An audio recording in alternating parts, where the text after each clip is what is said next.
Hi, my name is Ryan Smith, and this is my final project presentation where I have a case study that is on a startup launching a software as a service application with the goal of having continuous integration and continuous deployment, also known as CI/CD. So let's first start with the scenario overview that I was given.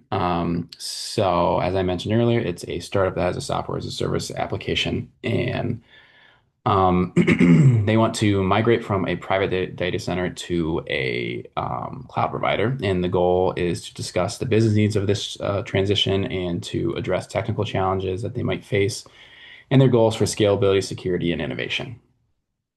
Now, let's just do some background of this company. So, right now, everything is more than likely hosted on a smaller private data center and they have limited compute capacity. Deployments are mostly manual. They probably don't have much or any automated scaling. During customer spikes, they might experience some minor slowdowns, and then during deployments, they might also have some downtime as well that happens. And so, because of this, their current infrastructure of having this private data center, it is starting to slow down the company's ability to grow and innovate and to release new features quickly.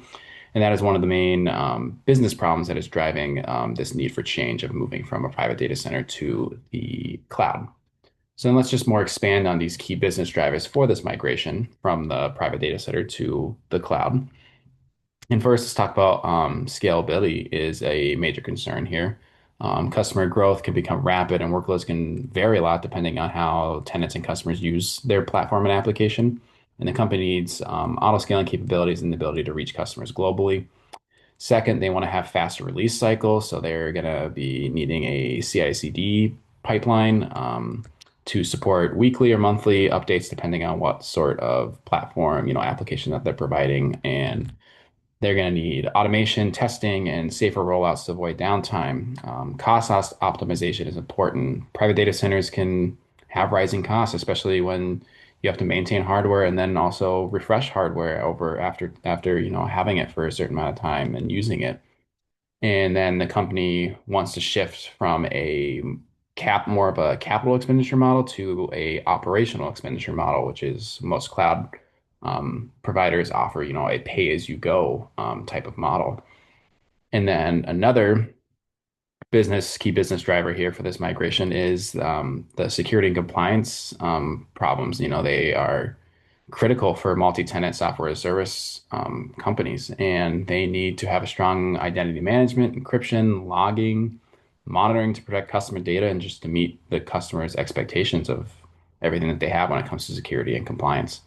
And then there are also innovation goals. The team wants to adopt modern technologies and like serverless functions, containers, managed databases, and eventually hopefully be able to take advantage of these cloud providers, DevOps and AI tools. So now let's go on to the technical challenge of their current setup. So on the infrastructure side, they have a more than likely a single point of failure with little to no replication, slow to provision new servers, and the environment cannot reliably handle sudden customer spikes. From a deployment perspective, there's no good CI/CD pipeline in place. Deployments are mostly manual. They often have downtimes. Rollbacks can become risky here. On the security side, there's no centralized identity and access management, most likely. You might have limited auditing logs and weak processes for patching and vulnerability management. So, put all this together, and this environment can't support the long-term growth needs of a software as a service startup. So, now let's move on to the recommended cloud provider here. And so I would recommend that they use AWS, Amazon Web Services. And then let's just go into some of the services that AWS offers that they should take advantage of. So for compute, they should use Amazon ECS or EKS for container orchestration so they can run microservices. AWS Fargate to run serverless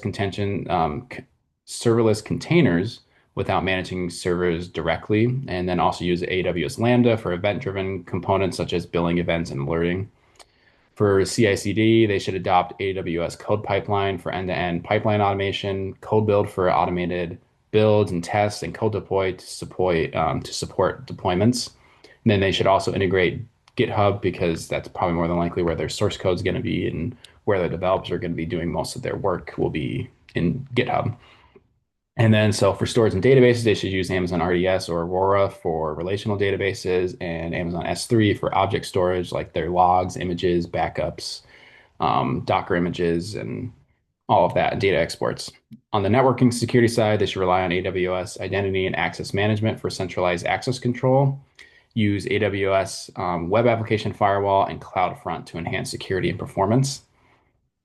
Security groups to isolate workloads and all of this combine all these services together. They're gonna be able to improve security, reliability, and performance without building all this infrastructure from scratch in a private data center. Now let's talk about the migration strategy here. So you'll have different phases in this migration. So let's start with phase one, which is going to be the assessment phase, where they're going to go over all of their servers and applications, and they're going to decide what can be directly moved to the cloud and what needs to be refactored. They're also going to review recovery times, compliance requirements, and any cost constraints. Phase two is going to be the lift and shift of the core of their core services. So their current application virtual machines are going to be moved to Amazon EC2 for rapid migration. Databases is going to be moved to RDS using tools like Amazon DMS, which is Database Migration Service. And then at the same time, they're going to set up a VPC, networking, and just basic security.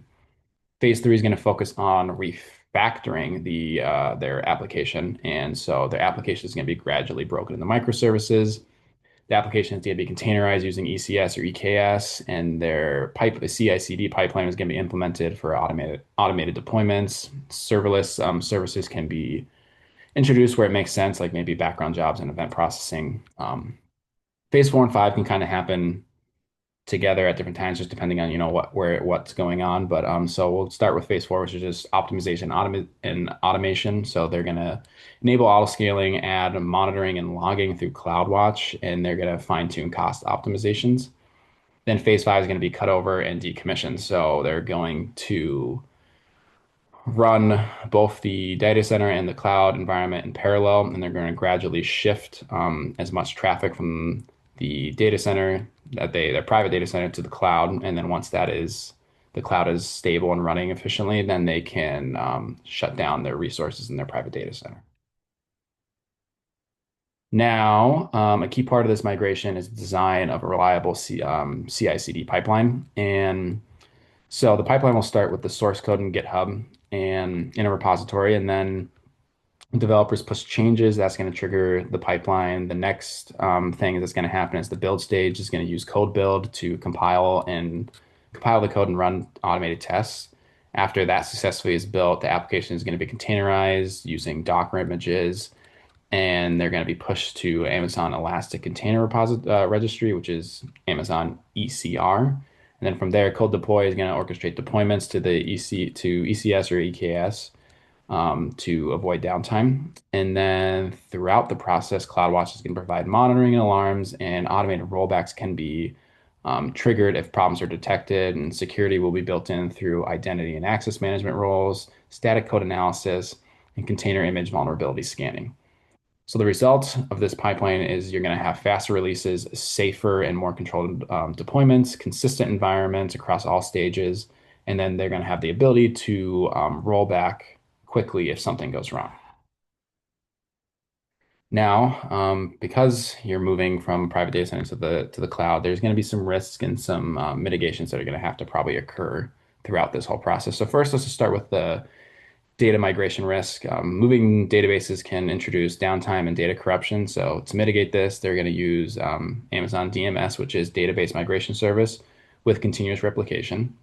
Second, there are cost risks. And so when you move to the cloud there and you're doing auto scaling, there can be unexpected bills and things that just add up. Really, the price can add up very quickly if you're not paying attention and monitoring it. So to mitigate this, they're going to set budgets and set up cost alerts and tagging policies. Then there are also the organizational risks. Your team might not be familiar with how to use some of these services and how to use, especially if, in this case, Amazon Web Services. And so to mitigate this, you could invest in training and possibly maybe bring in AWS cloud architects to train your team and your people. And another thing you could also do is you could have your employees read the documentation of these services that AWS has to offer and how to use them and maintain them and how to maintain all this stuff. So Then there is the security misconfigurations. This can be a very serious risk, and as we've seen this happen in the news a lot. And the cloud can be very easy to misconfigure, and so to mitigate this, they're going to use AWS Security Hub, enforce least privilege, identity, and access management. You're going to do data encrypting and perform regular security reviews. And then finally, performance bottlenecks can occur if load balancing and scaling rules are not tuned correctly. So you can mitigate this by doing load testing, configure auto scaling policies carefully, and using CloudWatch. So, by executing this migration plan, the startup can achieve several important outcomes. First off, you can have scalability can be improved significantly. With auto scaling, the platform can handle customer growth, workload spikes without major performance issues occurring. Then availability can increase through Amazon's multiple availability zones and potential multi-region setups if the company sets that up and the startup sets that up, I mean, and this can reduce downtime and improve reliability. Third, releases can become faster and more reliable through this automated CI/CD pipeline, and it's going to enable frequent deployments with strong testing, safer rollouts, and that's going to support rapid innovation. And then security posture is going to be strengthened significantly with built-in encryption, identity management, logging, and compliance-oriented features that come with the cloud. And then finally, the operational overhead is going to be reduced. The team is going to be able to spend less time managing the physical hardware and infrastructure and be able to focus more on their product and their software as a service platform and application. And that should be the main goal here.